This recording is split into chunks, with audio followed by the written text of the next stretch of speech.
Rebonjour, bienvenue à peut-être ceux qui rejoignent, rebonjour à ceux qui sont avec nous depuis le début, avec le déluge, la montée dans le studio, voilà, l'adaptation, la résilience, tout ça. Donc on va continuer sur ces thématiques avec cette fois des artistes et des chercheurs qui ont en commun donc, de lier leur travail et leur recherche à ces questions environnementales, mais pas que. Je vais vous laisser vous présenter et je vous souhaite un bon troisième temps de cette scène ouverte. Et pour le quatrième temps, on le maintient comme prévu dehors. Voilà, donc on retrouvera le jardin et l'arbre pour la fin de cette journée. Merci à tous et je vous laisse la parole. Merci beaucoup pour cette introduction. Donc bonjour à tous et à toutes. Merci beaucoup d'être restés malgré la chaleur de cette salle, malgré la pluie tout à l'heure. On sait que c'est des intempéries qui arrivent mais qui n'étaient pas forcément prévues. En tout cas, on est hyper heureux de vous retrouver pour cette table ronde qui, comme l'a précisé Julie à l'instant, porte sur le thème de l'environnement, mais vraiment d'un point de vue chercheur et chercheuse, et aussi de la jeunesse et des étudiants et étudiantes qui sont parmi nous, pour vraiment aborder le rôle crucial que jouent ces personnes dans la lutte et l'engagement pour la biodiversité, l'environnement et sa protection, mais aussi la quête d'un avenir éthique et durable. Donc je vais faire un petit mot d'introduction rapide, ensuite je laisserai les intervenants et intervenantes se présenter, parler de leur travail, mais n'hésitez pas tout au long de la table ronde si vous avez des questions, il y a un micro qui devrait circuler, donc voilà, n'hésitez pas si vous avez des interventions, si vous voulez faire une remarque, c'est aussi le but de cette table ronde d'être interactif avec le public, afin de vraiment laisser la place à toutes les générations de s'exprimer sur ces sujets après la table ronde précédente qu'on a eue sur le thème de Paris en 2050. Donc, dans un monde confronté à des défis environnementaux et de société sans précédent, il est plus important que jamais de reconnaître le potentiel et l'impact des jeunes générations et des chercheurs et des chercheuses, plus globalement, qui sont armés de leur passion, de leur créativité, de leurs compétences scientifiques et artistiques, et qui ont émergé comme une véritable force motrice du mouvement en faveur de l'environnement. Donc ces acteurs clés s'engagent activement dans des initiatives qui sont novatrices, qui vont de la recherche scientifique sur le changement climatique et la biodiversité à l'élaboration plus globalement de politiques publiques ou même à la création artistique via les arts plastiques, les arts vivants, mais aussi le patrimoine, ou tout simplement qui créent un dialogue et des échanges intergénérationnels pour préserver nos ressources naturelles. Donc leur engagement ne se limite pas seulement à la théorie, mais se traduit aussi plus concrètement par des actions, par des dialogues, comme la participation par exemple à des mouvements de sensibilisation, comme on en parlera par la suite, des échanges, mais aussi la mise en place de projets communautaires ou encore des projets artistiques tels que la chorégraphie.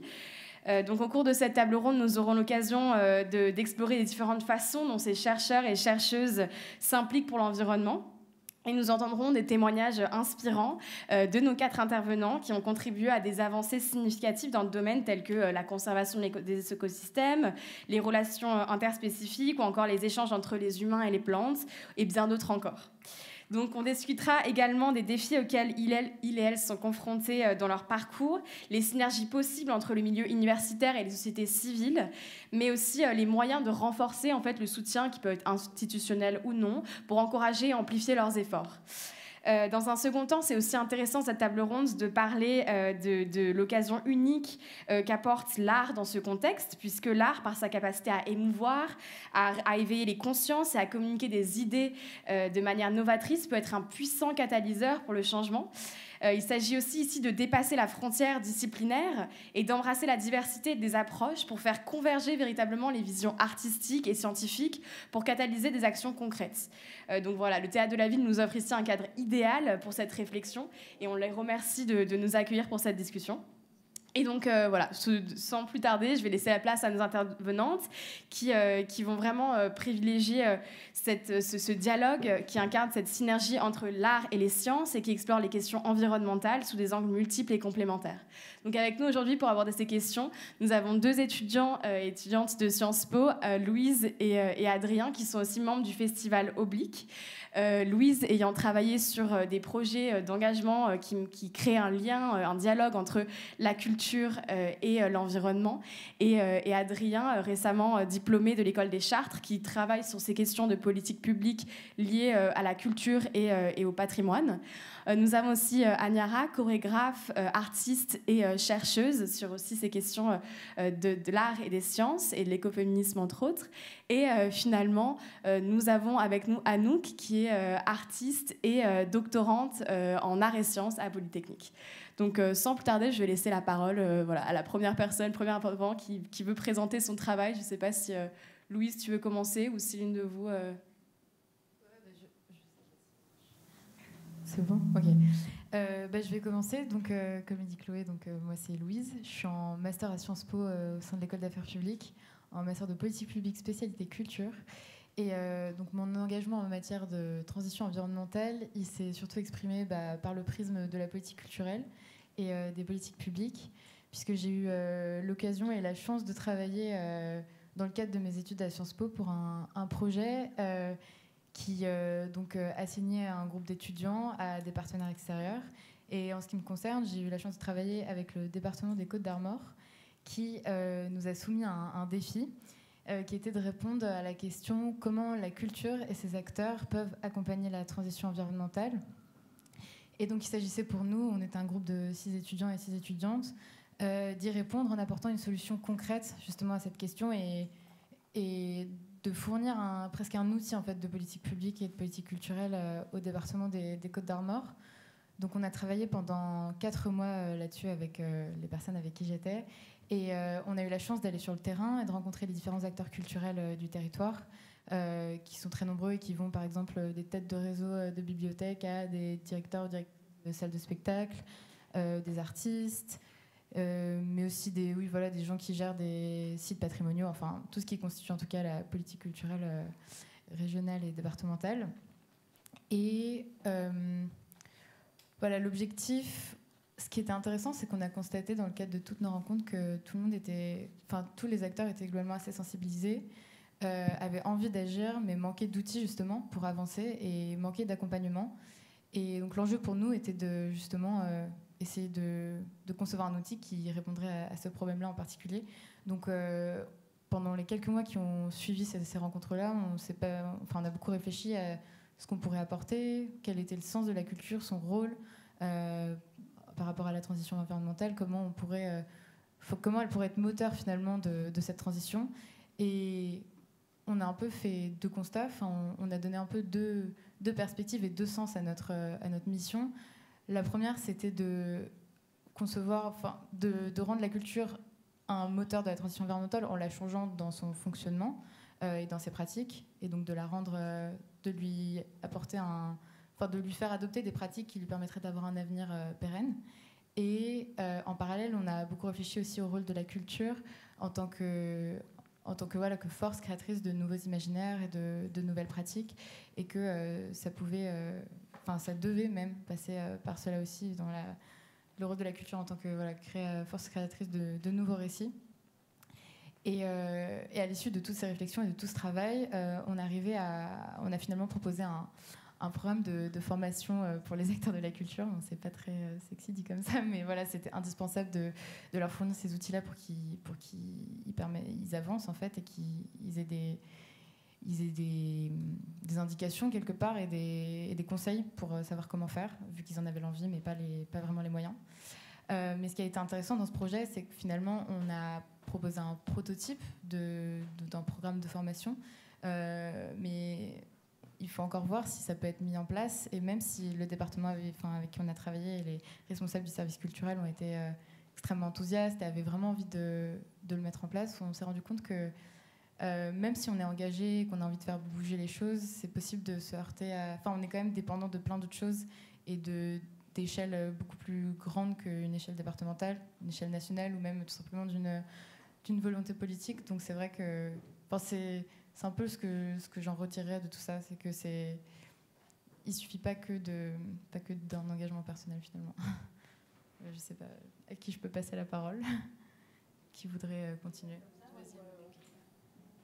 Bonjour, je m'appelle Anouk Daguin.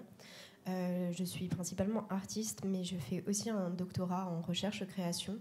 Ce doctorat vise à justement créer des espaces de rencontre donc, qui passent par des outils scientifiques ou aussi des plantes. Donc ces outils scientifiques et les plantes qui peuvent être des micro-organismes, des plantes d'intérieur ou des plantes vertes, ou des plantes cultivées par exemple, telles que la betterave sucrière, me permettent de faire de la médiation dans ces espaces de rencontre et d'aller justement voir des agriculteurs, comme par exemple Alain, un agriculteur que je suis dans la province de Reims, en Champagne, qui cultive la betterave et de comprendre aussi quel est son nom, comment ça fonctionne quand on est un agriculteur, du coup en agriculture conventionnelle, et voir aussi toutes les différentes facettes en fait de ce métier qu'on connaît très mal et qu'on a tendance aussi des fois à juger parce que oui, il y a l'utilisation des pesticides, mais depuis les années 60, il y a une amélioration significative de l'emploi. Et il y a plein de choses qu'on apprend en fait en allant à la rencontre des gens. Donc ça peut passer aussi par apporter un spectroscope dans une EHPAD. Donc un spectroscope, c'est un outil scientifique qui permet de décomposer la lumière du soleil tel qu'un prisme. Et grâce à cette décomposition, on peut savoir de quoi est constitué ce qu'on observe. Donc, dans le cadre de son utilisation en astronomie, ça nous permet de savoir qu'une planète va contenir par exemple du mercure ou d'autres gaz en fonction des lignes de couleurs qui vont manquer sur ce qu'on observe. Et la particularité de ce projet-là, que j'ai développé aussi en compagnie de Anne Rodier la semaine dernière à l'hôpital Charles-Foix, c'est qu'on a tout un parallèle avec les souvenirs des personnes âgées. C'est-à-dire qu'on va apporter cet outil scientifique, mais on va aussi beaucoup échanger avec les personnes autour de leur lien aux plantes. Donc est-ce que quand elles étaient petites, elles avaient un jardin? Est-ce qu'elles avaient des plantes d'intérieur? Et on va faire un atelier participatif avec des dessins collaboratifs avec les soignants ou les chiropracteurs ou les personnes qui sont présentes pour chercher dans les souvenirs des personnes les plantes qu'elles avaient. On va ensuite aussi avoir un moment d'échange où on va enregistrer tout ce que les personnes nous disent pour ensuite le mettre sous forme théâtrale. Donc il y a vraiment cette idée de laisser la place aussi à l'autre et on parlait d'engagement. Mon engagement, il se tourne peut-être vers cette notion en fait d'écoute et d'espace de rencontre. Voilà.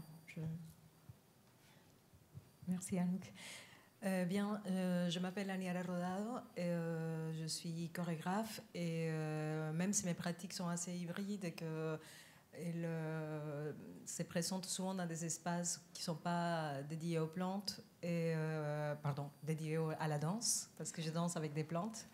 Et mon point d'ancrage est toujours les corps et je pense que c'est en fait les lieux auxquels je vais m'adresser quand même encore des spectateurs et spectatrices.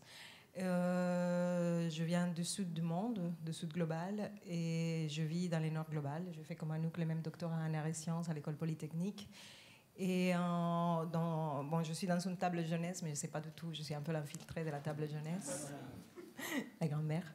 Mais pendant ces processus, en parlant de ces dernières 10 ans que je travaillais, bientôt 10 ans que je travaille avec des plantes, et mon intérêt par les plantes n'est pas juste un phytofétichisme et que je crois qu'elles sont les reines de la planète, mais quelque part, c'est évident que c'est notre porte d'entrée la plus rapide pour les relations interespèces. Et aussi, c'est une manière assez rapide aussi de comprendre de quelle manière se joue la distribution du monde. C'est-à-dire s'il y a eu d'abord la route de la soie, certes, c'est un ver, mais on le traite comme une plante qui produit une fibre. Ensuite, c'est la route des épices, et cette route des épices n'a jamais fini. Qui est en fait, si vous regardez dans les cartes, c'est la même route qu'après prennent les bateaux esclavagistes et après prennent les réseaux Internet. Donc j'essaye de suivre la trace de certaines plantes et toutes dans un bal global et de me servir du rapport biochimique que nous avons déjà avec elles. C'est très simple en fait, nous respirons les gaz qu'elles exhalent et vice-versa. Donc c'est le premier échange biochimique. Ensuite, nous mangeons les plantes, nous nous nourrissons d'elles et nous droguons avec et nous buvons de l'alcool, tout ce type de choses. Nous nous soignons avec. Donc les rapports biochimiques, c'est quelque chose que nous connaissons très bien avec les plantes. Donc, mais dans mon projet, ce que j'essaye de faire avec l'aide des technologies, c'est d'essayer d'amplifier ces rapports biochimiques, c'est-à-dire pour, je ne sais pas, l'eucalyptus, pour donner un exemple, je choisis de travailler avec la distillation qui permet d'amplifier en fait les corps de l'eucalyptus tout en le réduisant à des molécules et de le faire danser dans l'espace et d'aller même là où moi, en tant que danseuse ou chorégraphe, je ne peux pas faire, c'est-à-dire à l'intérieur du corps des spectateurs via la respiration. Ce sont des stratégies pour peut-être réveiller chez les personnes des savoirs enfouis, parce que ce qui m'intéresse, c'est que les plantes ne sont pas un règne qui est là, mais sont celles avec lesquelles on construit les mondes. Et vous pouvez voir ça très bien dans les communautés des personnes, des ayahuasqueros, dans toute l'Amazonie. C'est avant tout, c'est pas du tout une thérapie psychologique comme on croit aujourd'hui. C'est vraiment une technologie écologique pour comprendre les territoires et savoir de quelle manière on gère les ressources, par exemple, si on veut utiliser un montre-manche comme ressource naturelle. Mais en tout cas, ce qui est disponible à la distribution. Et au fil de ce travail, en fait, je me suis intéressée à tous les savoirs qui se perdent au moment où on globalise les plantes et au moment où on les considère en fait juste des ressources. Donc, je travaille avec l'eucalyptus, grande problématique pour la biodiversité, mais en fait aussi arbre sacré pour l'Australie, et les bois d'eucalyptus, les forêts d'eucalyptus ont été rasées pour planter de la laine.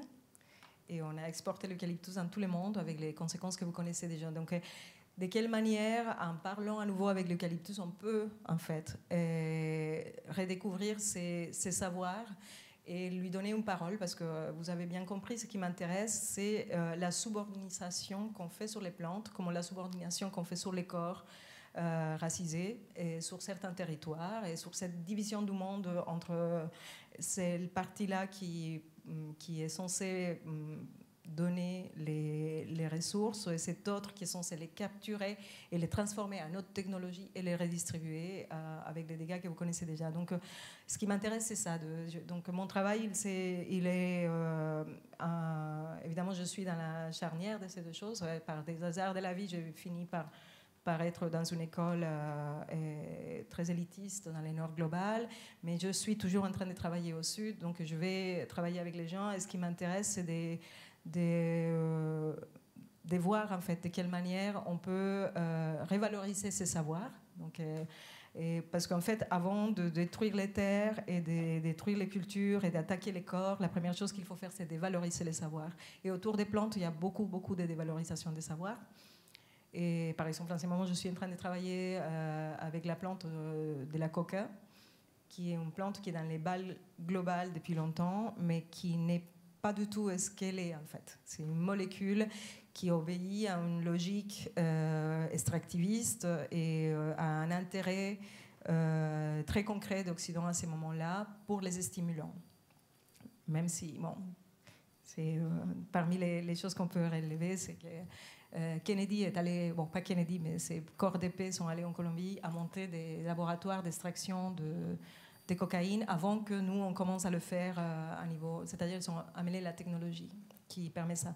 Pour vous raconter une petite histoire, mais à chaque fois qu'on suit une plante, on découvre ça, qu'il y a toute la manière dont on construit le monde aujourd'hui passe par cette violence envers les plantes, envers les territoires, envers les personnes. Donc, mon intention, c'est juste dans la petite mesure, parce que c'est très drôle, parce qu'ici même au Théâtre de la Ville, il y a eu des discussions il y a quelques mois sur quel est le rôle des artistes pour résoudre la crise climatique quelque part. La question était posée comme ça, et Rocio Berenguer, qui est une chorégraphe qui travaille ici, elle a dit, mais je ne vais pas prendre ces responsabilités, ce n'est pas à moi de régler ce problème.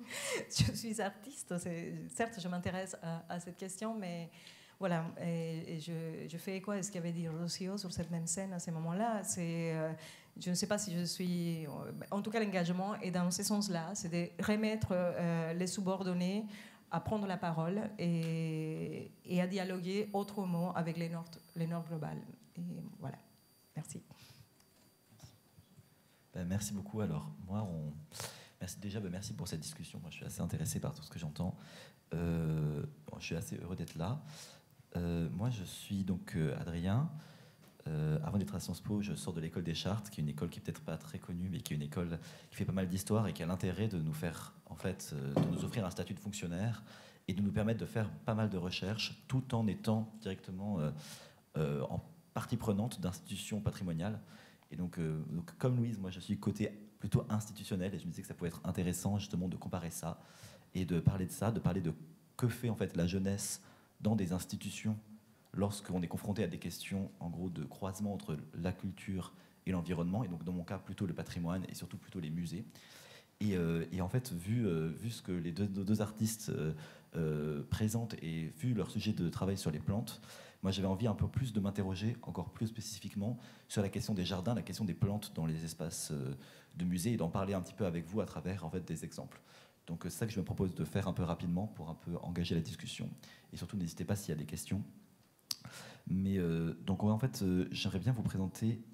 En fait, déjà ça m'intéresse de parler de la culture et de l'environnement sous un angle positif. En fait, moi, j'en ai vraiment assez marre en fait que ces questions-là soient toujours abordées sous l'angle, par exemple, de l'empreinte carbone de la culture, sous un angle, j'allais dire presque pointage du doigt de la culture, alors qu'en fait, la culture n'est pas du tout l'activité humaine qui émet le plus de carbone, et en plus, il y a une question de priorité, mais je pense que si on devait décider de nos priorités, on conserverait quand même la culture, et notamment le patrimoine. Et au contraire, c'est intéressant de réfléchir à comment est-ce que la culture et comment le patrimoine et la mise en scène du patrimoine peuvent en fait changer nos rapports, changer nos représentations, changer notre rapport aux plantes, et en fait nous ouvrir aussi à des espaces verts, à une nouvelle conception de la nature. Et donc voilà, c'est ça que je voudrais évoquer deux exemples. À mon avis, un exemple réussi et en gros un raté, et un peu expliquer pourquoi à mon avis ces deux cas sont comme ça, et quelle a été mon expérience en fait, et comment j'ai vécu ça en m'engageant là-dedans. Donc en fait, le premier exemple, et un exemple institutionnel réussi, c'est l'exemple du MUSEM à Marseille. Je ne sais pas si vous êtes déjà allé à Marseille, mais donc en fait, dans le cadre, ça faisait longtemps qu'il y avait des projets de création muséale à Marseille pour enrichir la ville d'un nouveau musée. Et en fait, avec le moment Marseille-Provence, capitale européenne de la culture en 2013, ce projet a pu voir le jour, et donc on a pu porter un projet extrêmement innovant d'un nouveau musée en fait au nord du Vieux-Port. Et donc ce projet, c'était le MUSEM, le Musée des civilisations de l'Europe et de la Méditerranée. Et très vite, en fait, ce projet, il y avait l'idée de créer un geste architectural en créant un bâtiment nouveau, mais aussi de s'intégrer dans des bâtiments anciens.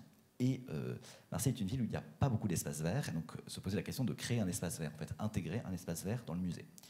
Et cet espace vert, il devait obéir à donc pas mal en fait, d'enjeux. Il y avait beaucoup de choses croisées. Il y avait l'idée donc que ce devait être un espace vert, donc tout bêtement un jardin, un parc, un endroit où il y aurait des plantes, où on pourrait se reposer, se poser, se balader.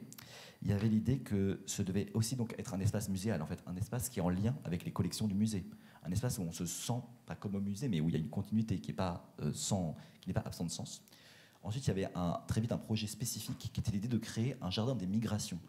Comme le MUSEM est un musée qui se place, un musée de civilisation au croisé en fait, de l'Europe et de la Méditerranée, il y avait l'idée de faire de ce jardin un lieu qui s'inscrivait là-dedans, et c'est même aller encore plus loin, il y avait l'idée d'en faire un lieu de conservation, de présentation, de culture, de plantes spécifiques, qui avaient une importance pour certaines civilisations, qui avaient même une importance culturelle et parfois religieuse, parce qu'il y avait des plantes médicinales, mais aussi symboliques, notamment des trois grands monothéismes, des religions chrétiennes, juives et musulmanes. Il y avait l'idée d'en faire un lieu de circulation, en fait, et un lieu ouvert sur la ville. Et il y avait aussi l'idée de pouvoir en faire un lieu de spectacle, un lieu où il pouvait se passer des choses autres que des déambulations, où il pouvait y avoir des événements de la culture, du spectacle vivant. Donc toutes ces choses-là qui se retrouvaient dans une problématique environnementale. Et moi, quand j'étais là-bas, c'était vraiment intéressant de voir comment ça avait été porté et comment ça s'était mis en place progressivement. Et en fait, je pense que la grande force de ce jardin, c'est que, je ne sais pas si vous visualisez, mais donc en fait, il y a le bâtiment nouveau de Rudy Ricciotti, qui est une espèce de cube noir qui lui-même est ouvert sur son environnement, parce qu'il a été conçu en fait en lien avec la mer. il y a le Fort Saint-Jean, qui est donc un ancien bâtiment militaire très beau, et il y a le quartier du Panier. Et en fait, le quartier du Panier et le Fort Saint-Jean sont coupés par une forme de route qui est 20 mètres plus bas. Et en fait, l'idée architecturale géniale, c'était de créer 2 passerelles.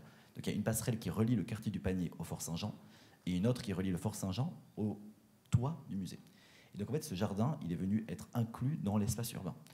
Et en multipliant, je sais pas comment dire, c'est vraiment un ensemble de facteurs, mais finalement, ça a très très bien marché. C'est-à-dire que les gens se sont vraiment appropriés l'espace, tout bêtement, en venant, en assistant à des concerts. Il y a une programmation notamment estivale qui est géniale.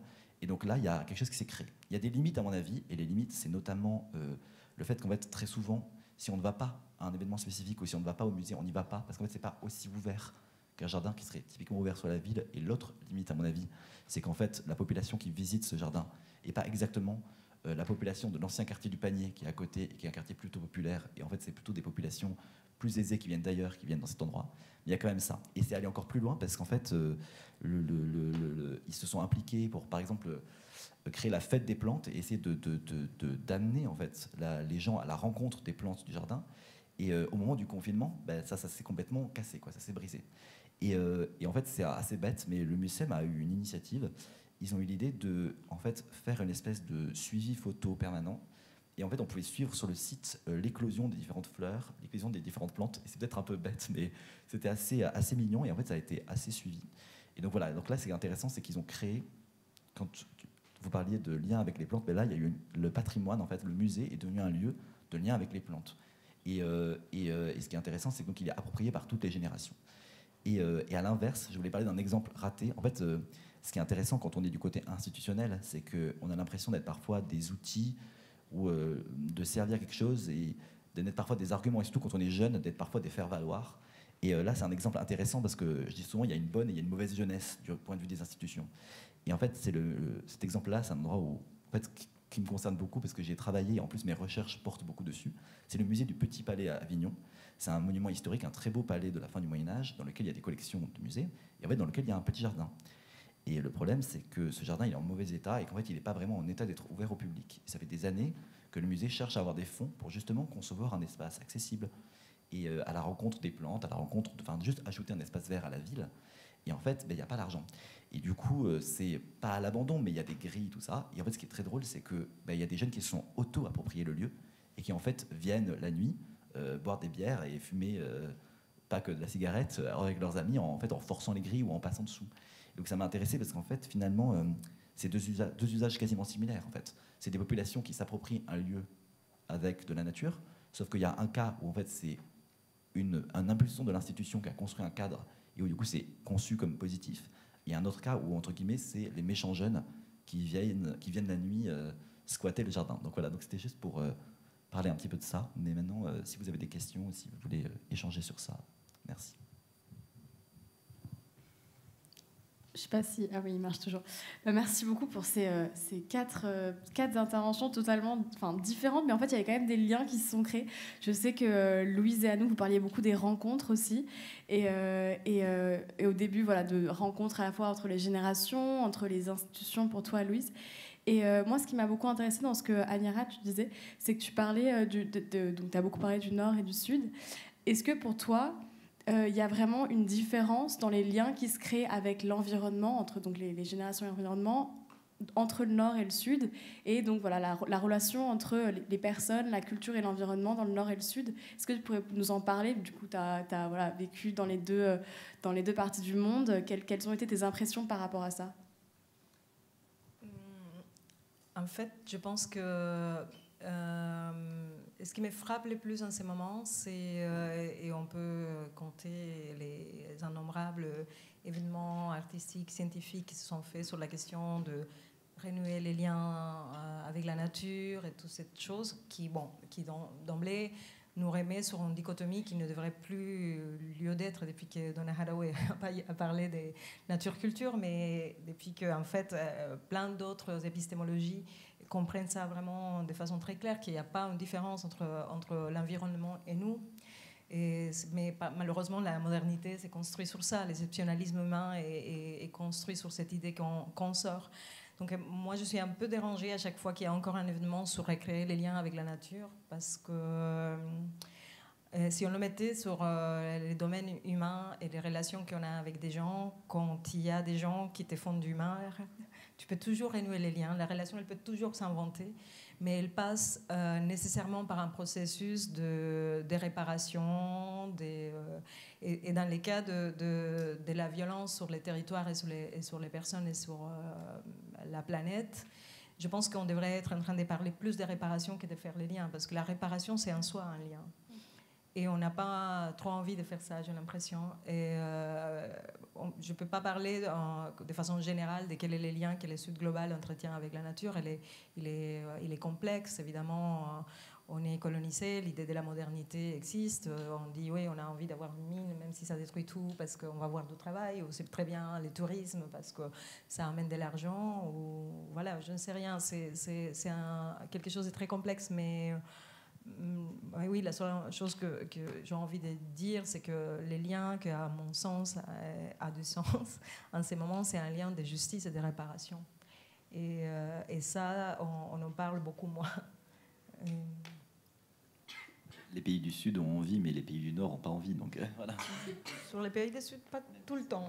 Pas tout le monde, parce qu'on a des gouvernements complexes. Mais la réparation implique changer des paradigmes. Et ça, c'est tous les problèmes.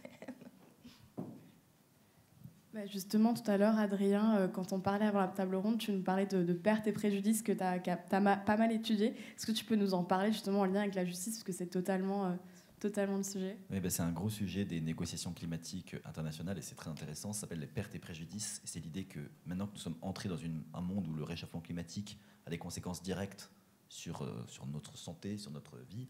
Et en fait, il y a des pays qui sont, en gros, c'est une simplification, mais en gros, il y a des pays, notamment en gros les pays du Sud, qui sont plutôt des victimes, enfin, qui ont contribué de manière largement moins importante aux émissions et qui en plus sont souvent plus exposés aux conséquences du réchauffement climatique et qui du coup estiment qu'en fait, ils ont besoin d'un soutien et d'une indemnisation en fonction des dommages qu'ils reçoivent. Et donc c'est en fait un débat, et donc la question c'est, est-ce qu'on crée un fonds, est-ce que les pays du Nord mettraient de l'argent, par exemple, pour indemniser les pays du Sud. Et en fait, au sein de cette question-là, il y a une question sur le patrimoine, et c'est ça moi qui m'intéresse beaucoup, qui est énorme. Parce que du coup, en fait, par exemple, l'UNESCO se pose beaucoup la question de si demain il y a une montée des eaux, il y a des sites du patrimoine mondial de l'UNESCO qui sont sous l'eau, que fait-on? Et c'est très vrai aussi sur en fait, la disparition de cultures, d'un héritage immatériel, de civilisations entre guillemets entières qui sont en fait menacées par le réchauffement climatique. Et donc voilà, moi c'est quelque chose qui m'intéresse énormément, et notamment, ça paraît par exemple bête, mais l'UNESCO se projette déjà sur comment permettre à des gens, à des habitants de garder un lien avec des sites disparus à cause du réchauffement climatique. Mais donc oui, je suis d'accord, la question de justice, elle est essentielle, et en fait, il y a beaucoup de réticences autour de ce débat, parce qu'il y a l'idée pour les pays du Nord qu'en gros c'est la boîte de Pandore, en fait, et que si on ouvre ça, et ben après ça peut aller très loin, parce qu'en fait la responsabilité des pays industrialisés, elle est énorme, et les conséquences sont très conséquentes. Pardon. Je ne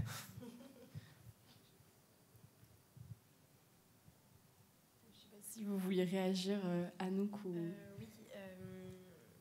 Moi, ça m'a fait penser à deux choses, parce qu'on parle beaucoup du patrimoine visible, matériel, en pierre et ce genre de choses, mais il y a aussi tout un cercle, pour revenir sur le côté environnement, au sens plus des plantes.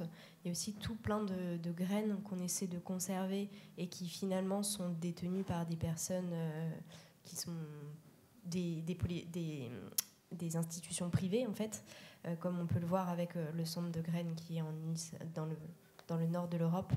Et il y a aussi toute cette accessibilité, c'est-à-dire que oui, bien sûr, maintenant les États, on sait qu'ils peuvent mettre en place des politiques, sauf que les richesses ne sont pas là, et elles appartiennent bien souvent à des politiques qui sont pas publiques. Et comment aussi, on va pouvoir peut-être comment ça va se passer en fait, parce que c'est compliqué de se dire que finalement les personnes qui détiennent les ressources sont pas managées par aussi l'ensemble d'un peuple. Et il y a tout plein de questions à se poser justement dans cette préservation, qui peut être intéressante, notamment aussi avec toutes les plantes adventives. On voit que notre globalisation va vraiment modifier les écosystèmes.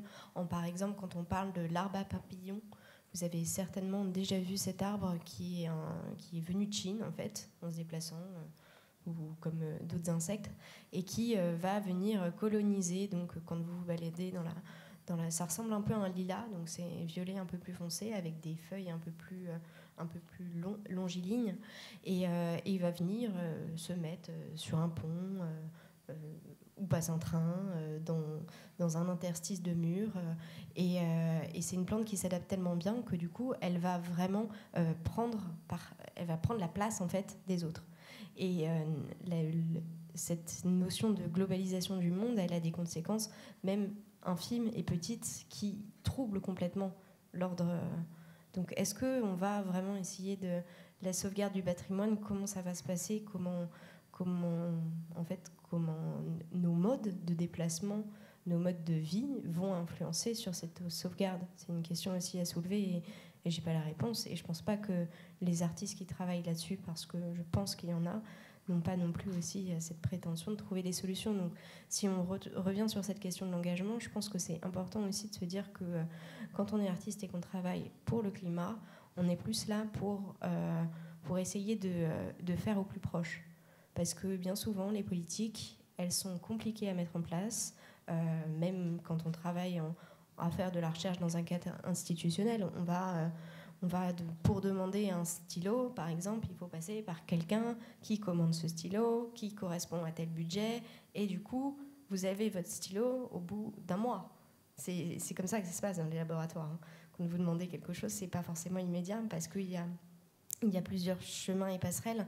Et du coup, le fait de faire local et avec des populations qui sont bien souvent plus investies que des lieux institutionnels dans cette lutte-là, c'est vraiment important, et l'artiste peut vraiment faire tampon, en fait. Je pense par exemple à une artiste espagnole qui s'appelle Núñez Minguel, j'espère que je dis bien son nom, qui, elle, va par exemple décider dans son engagement, donc c'est pas vraiment l'environnement, mais ça reste une forme d'engagement plutôt politique. Elle va décider de d'épouser une personne cubaine pour lui donner l'opportunité de venir en Espagne pour trouver un travail. Donc elle va passer par des travailleuses du sexe qui vont lire tout plein de lettres d'amour qu'on lui envoie à elle, et elles vont choisir justement cette personne-là. Et en fait, dans son travail artistique, elle détourne énormément un peu le financement de l'institution pour pouvoir soulever vraiment les points juridiques qui sont complètement absurdes. Parce que c'est exactement comme quand on a cherché à interdire les casseroles. Il fallait lister toutes les casseroles qui existaient, en fait, pour qu'il n'y en ait plus dans les manifs. Donc des fois, il y a des points aussi de friction qui peuvent aussi être mis en place. Moi, je vois, dans la manière de l'environnement, ce que j'ai trouvé aussi complètement absurde, c'est que l'État français a été jugé, donc dans l'affaire du siècle, pour son inaction climatique. Mais qu'est-ce qu'il en est résulté, en fait? C'est bien beau d'être condamné, mais il faut aussi, des fois, faire quelque chose dans ce jeu-là. Je ne sais pas si j'ai soulevé différents points, mais peut-être trop. Ben justement, tu soulevais la question de l'engagement face aux institutions. Louise, toi qui as travaillé sur le terrain avec les institutions, mais donc dans une forme d'engagement pour l'environnement, est-ce que tu penses que finalement la culture peut aussi faire le pont et le levier entre l'engagement de la jeunesse, des chercheurs, etc., et ces institutions pour en fait créer une forme de dialogue qui pourrait faire avancer sur ces questions environnementales? Tu voudrais dire un dialogue entre les citoyens et juste les institutions? Voilà, pour essayer de passer outre, comme disait Anouk, une forme d'inaction ou d'inefficacité du moins sur ces questions, et le rôle que la culture a à jouer là-dedans. Moi, ce que je pense, et ça me fait penser à ce que disait Adrien sur le fait qu'il fallait justement voir la question environnementale et la question du changement climatique et tout ça de manière positive. Et je pense que là où la culture a un rôle à jouer, c'est pas tant d'un point de vue justement institutionnel. Elle peut pas faire ça seule, mais plus en tant que justement secteur dans lequel sont confondus tous les arts et tout simplement des disciplines qui créent et qui vont justement permettre de créer un avenir un avenir désirable en fait. Et c'est ça, je pense, qui peut permettre de faire le lien avec éventuellement les institutions et rejoindre en fait les citoyens et les institutions voilà, en ne divisant pas, mais plutôt en unissant, en créant justement un univers un futur désirable, quoi. Il y a un point intéressant que tu as soulevé aussi, c'est la question de la légitimité, en fait. C'est-à-dire que bien souvent, les personnes qui vont faire des expériences pour vraiment être, par exemple, vivre avec une machine à laver, ou pour la faire tourner, il faut pédaler, ou ce genre de choses, et vivre dans des environnements où on est vraiment à l'écoute, vont passer pour des gens qui sont un peu marginaux et qui ont choisi de s'extérioriser de la société. Sauf que, par exemple, dans un tout petit bouquin qui s'appelle L'éloge des mauvaises herbes, qui est du coup un recueil de différents chercheurs tels que Bruno Latour, Vinciane Desprez ou Pablo Servigne, ils se sont vraiment rendus compte que, en fait, la ZAD de Notre-Dame-des-Landes est une manière de fonctionner avec son environnement qui est vraiment louable, où on va faire c'est vraiment un lieu d'expérience, en fait, de comment vivre, et que dans ce lieu-là, toutes les initiatives qui vont être mises en place vont aussi servir on va pouvoir maintenant savoir comment faire, en fait. Et bien souvent, les premières personnes qui vivaient là-bas étaient considérées comme des marginaux. Donc à un moment donné, il va vraiment falloir faire aussi un basculement entre le fait qu'il y a ces lieux d'expérience qui, en fait, sont pleins de ressources. Et quand on voit comment l'État accueille ce genre de lieux d'expérience, c'est très dramatique, en fait, de savoir que, je veux dire, on a un réel problème actuellement dans notre pays. Je veux dire, quand vous manifestez passivement pour juste dire qu'on n'est pas d'accord contre des baciles, et que d'un coup, en fait, vous vous retrouvez avec des gens qui sont blessés par les forces de l'ordre et qui ne peuvent même pas être soignés parce qu'on interdit l'accès au secours, de venir à cet endroit-là. Il y a vraiment beaucoup de choses à faire, et malheureusement, j'ai bien l'impression qu'il faut les faire aussi en dehors de l'institution, parce que l'institution est un peu faussée des fois. C'est juste, c'est Frédéric Lordon qui analysait, qui disait que justement pour lui, en fait, il y avait des aspects de la répression de la ZAD de Notre-Dame-des-Landes qui en fait tenaient justement, visaient justement à empêcher l'émergence de notre mode de vie possible. Et en fait, c'est assez juste, c'est-à-dire que de fait, il y avait quelque chose de cela. Et c'est vrai que quand je parlais de positif, c'est ça aussi que je voulais dire. C'est en fait pas positif uniquement au sens meilleur, positif au sens quantitatif d'un surplus. C'est qu'en fait la culture, c'est être le lieu d'une création. Enfin, je veux dire, la question de la culture, dans la question de l'environnement, du réchauffement climatique, ça peut être le lieu d'une création, et donc en effet d'un ajout, en fait, d'un apport à notre société qui va rendre certains modes de vie plus désirables, qui va nous orienter, en fait, qui va contribuer à nous faire dire, ça c'est possible et c'est agréable, et on peut avoir des formes culturelles enrichissantes dans, par exemple, une vie plus sobre. Oui, il me semble que c'est dans le documentaire Les mains dans la terre, où justement il y avait une dame qui avait choisi d'aller vivre à Notre-Dame-des-Landes, et elle disait, en fait, on me dit que ma vie est pauvre, mais pas du tout, parce que les vêtements que j'ai sur moi, c'est moi qui les ai fabriqués. J'ai pris du temps, je les ai faits. La tasse dans laquelle je bois mon café, c'est une potière que je connais qui me l'a donnée. Et en fait, comme ça, il y a vraiment une richesse qui se fait dans les objets et dans le fait de prendre le temps. Sauf que prendre le temps aussi, ça veut dire pas travailler. Et il y a différentes... J'ai l'impression que dans cette question de l'engagement, il y a plusieurs sortes aussi d'engagement qui peuvent passer par ok, on choisit d'intégrer l'institution, mais on va être un petit cheval de Troie où on va faire bouger juste ça comme ligne parce que c'est compliqué. Ou alors, du coup, on va se dire tiens, moi non, je choisis vraiment un mode de vie alternatif, et ça va être une autre forme d'expérience. Mais il faut qu'il y ait un peu de tout, je pense. Voilà. Je ne sais pas si le public veut intervenir ou à des... Pas. Oui. Parce qu'en plus, il fait chaud et on va tous s'endormir.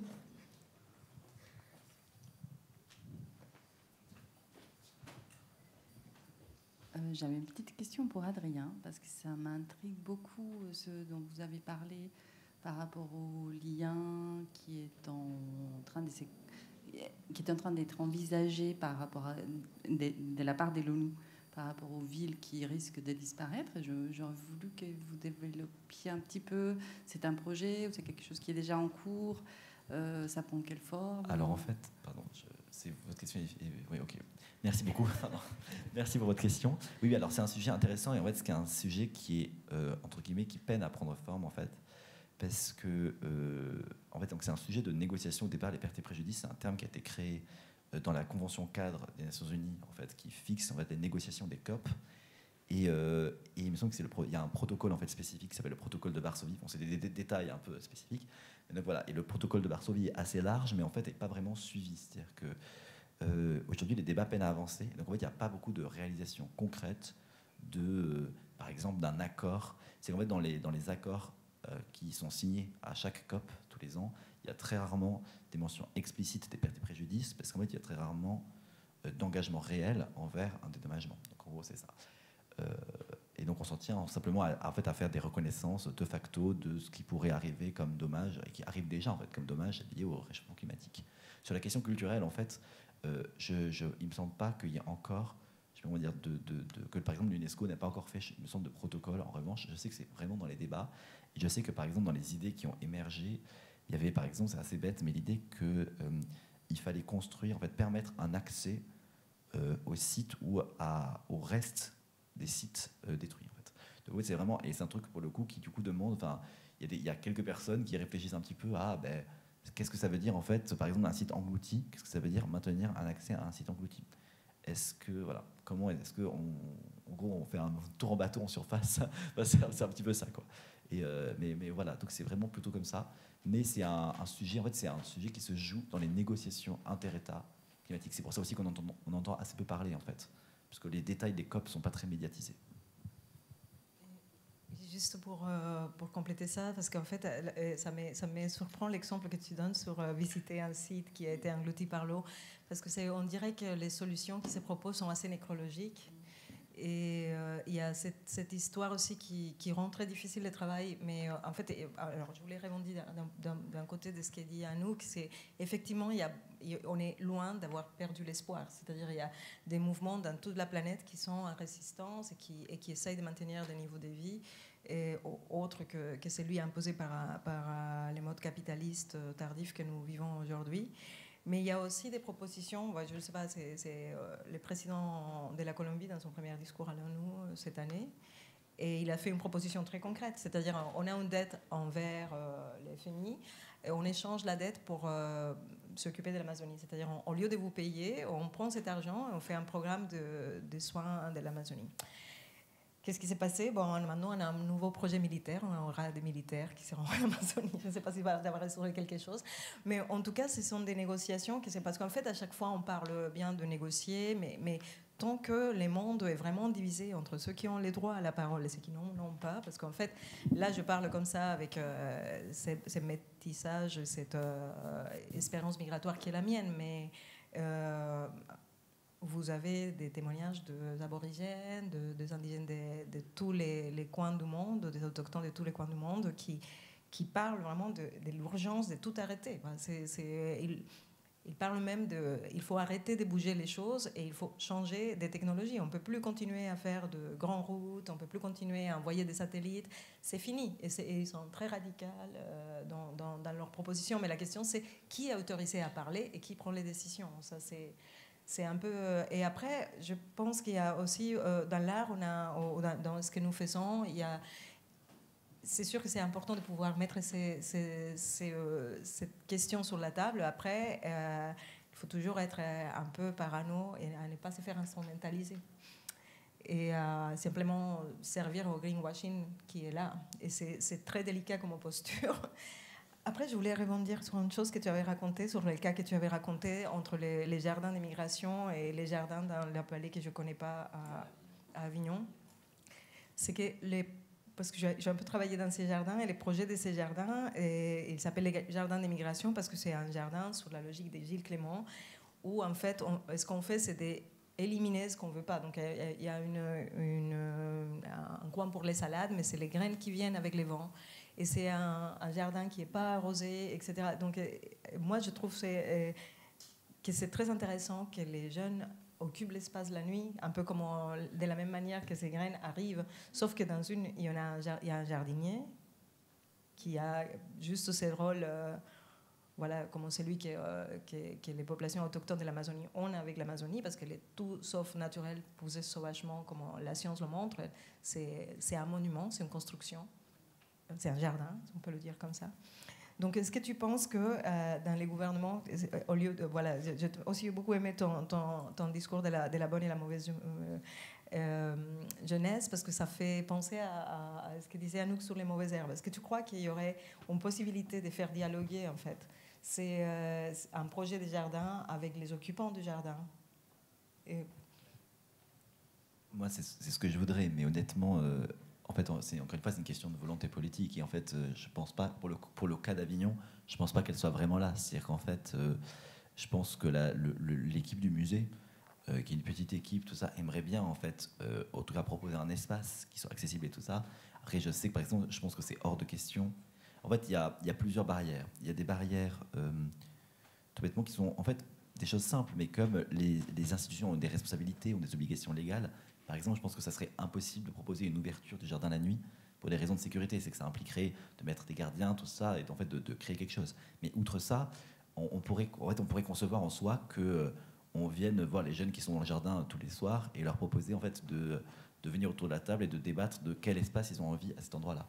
Ça, je pense pas que ça se fera parce que pour des questions honnêtement de volonté politique et même d'idées. En fait, c'est-à-dire que le jour où on aura l'argent, si on l'a, ben, ça sera de l'argent pour faire un jardin un peu bien mais bateau quoi, et ça sera pas forcément justement cet espace là.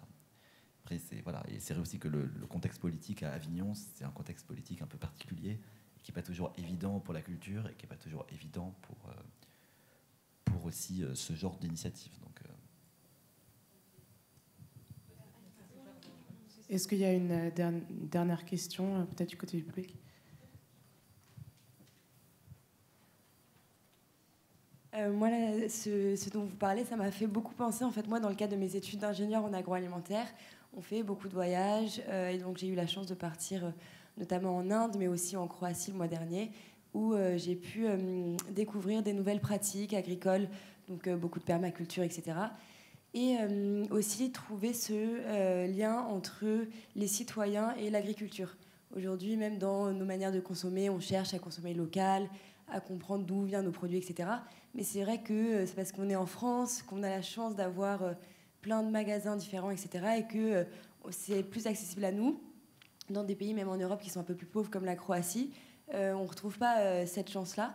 Et donc voilà, et en fait, on a travaillé avec ProGireg, qui est une initiative sociale à Zagreb.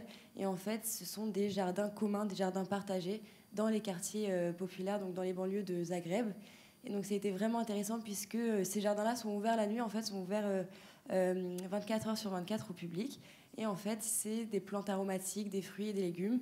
Et donc, en fait, c'est vraiment faire confiance à la population de ces quartiers-là, justement, de tenir ce jardin. Si jamais on voit qu'un plant de tomate, par exemple, est tombé, on le replante, etc. Et en fait, ça permet déjà de se rendre compte de l'importance d'avoir une alimentation saine, etc. Donc voilà, manger des fruits et légumes, ce qui coûte notamment un peu cher, mais aussi de pouvoir créer justement un lien avec ce côté agricole,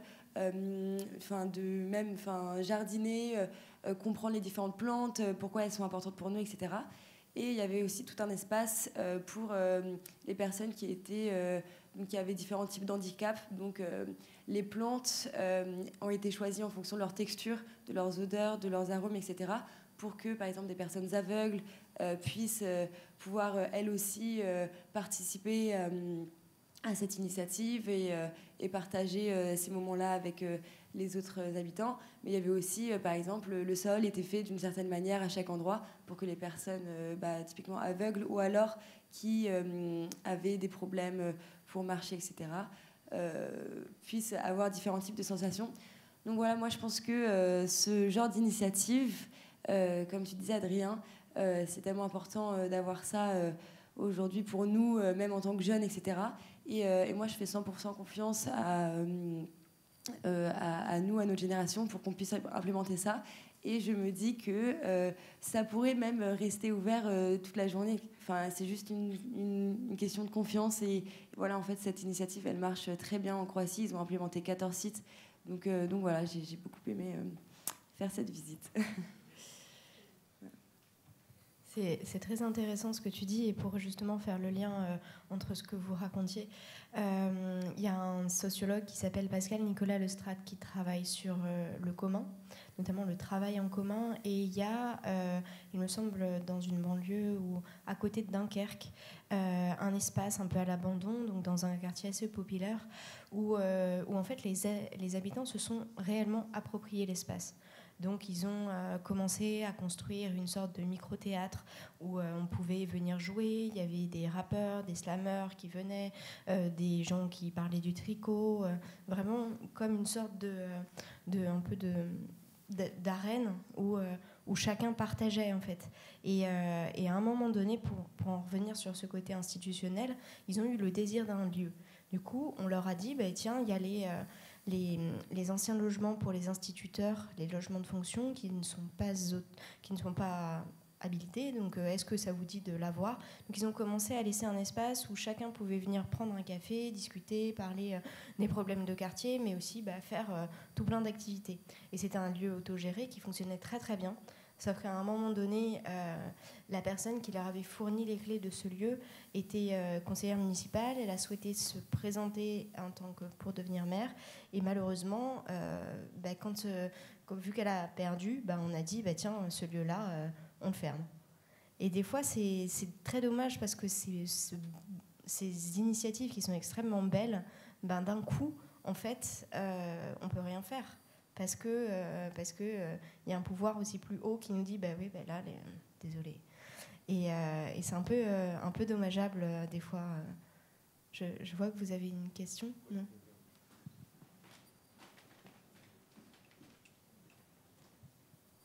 Bonsoir. Merci. Donc, je me présente, je m'appelle Edouard Blanchot, je suis étudiant à Sciences Po à SPIP, qui est le master d'expérimentation créé par Bruno Latour il y a une dizaine d'années. Donc évidemment, on a beaucoup travaillé sur ces questions d'écologie. Et donc quand on vous écoute, en fait, c'est pas une question qu'on a envie de poser, hein, c'est plutôt une dizaine, mais il faut bien en choisir une. Elle est un peu en retard par rapport à des choses qui ont été dites depuis, mais il y a une question à laquelle j'ai pas la réponse et que je trouve intéressante. En tout cas, une question que j'ai entendue et qui revient souvent, c'est le problème de la patrimonialisation. Bien sûr, il y a l'architecture, il y a la culture, mais on commence à créer des géoparcs. Même si j'adore l'idée qu'on recrée des forêts ou des espaces, ça pose quand même cette question de est-ce qu'on patrimonialise le vivant? Et si vous pouvez nourrir la réflexion là-dessus, parce que je suis preneur. Il ne faut rien patrimonialiser, ça vient des patriarcats, c'est patrie. Il faut absolument éliminer tout ce qui commence par patrie, là on est d'accord. Après ça, on peut matrimonialiser. Non, je ne sais pas, mais en vrai, et là, c'est peut-être faire appel à autre chose que la rationalité. Il y a la question du sacré. Et le sacré, c'est pas quelque chose... Bon, c'est beaucoup de choses, évidemment. Je ne vais pas donner une définition de sacré, mais quelque chose de sacré, ce n'est pas quelque chose qu'on ne peut pas toucher, qu'on ne peut pas intervenir, qu'on ne peut pas changer, mais c'est quelque chose qui est vital pour l'existence, quelque part, non? Qui permet, en fait, à la vie d'être structurée et d'être un peu moins triste, je crois. Et...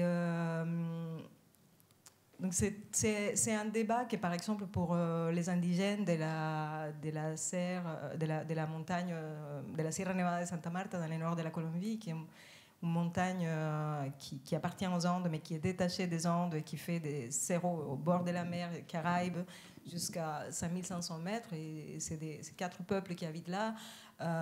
Pour eux, c'est clair que c'est sacré.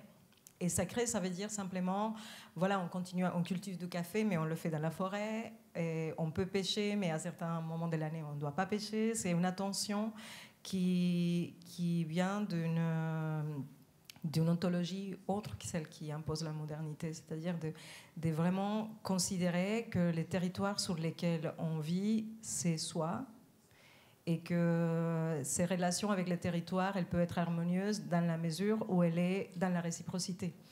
Donc, si on est dans une relation de réciprocité avec quelqu'un, et on peut, encore une fois, c'est bien d'anthropomorphiser, à mon sens, pour essayer d'imaginer ça, mais c'est quand on est dans une dynamique de réciprocité, c'est plus difficile d'enclencher des processus de domination, d'abus de pouvoir et de ce type de choses. Donc, et je pense que ça fait partie de la réparation et de la justice. Après, avec quels outils on le fait, si c'est juste on bloque un endroit et on sort les personnes qui sont là-dedans. Par exemple, avec la minerie, il y a des débats comme ça importants dans les pays du Sud. C'est-à-dire, il y a la minerie qu'on connaît, qui est très fort à ciel ouvert, mais ou des leurres, ou des choses comme ça. Il y a la minerie traditionnelle qui permet une communauté de vivre et qui fonctionne différemment. Voilà, donc ce sont des questions très complexes, mais on reste peut-être avec l'idée que tout ce qui commence par patrie, on arrête. Pardon. Je pense que c'était une très bonne conclusion finalement, même si on aurait envie d'y passer encore des heures sur ce débat. Malheureusement, on est coupé par le temps. En tout cas, merci beaucoup pour cette discussion sur tous ces sujets, aussi bien de la justice, de la rencontre, des initiatives et des liens qui peuvent se créer grâce aux arts et aux sciences.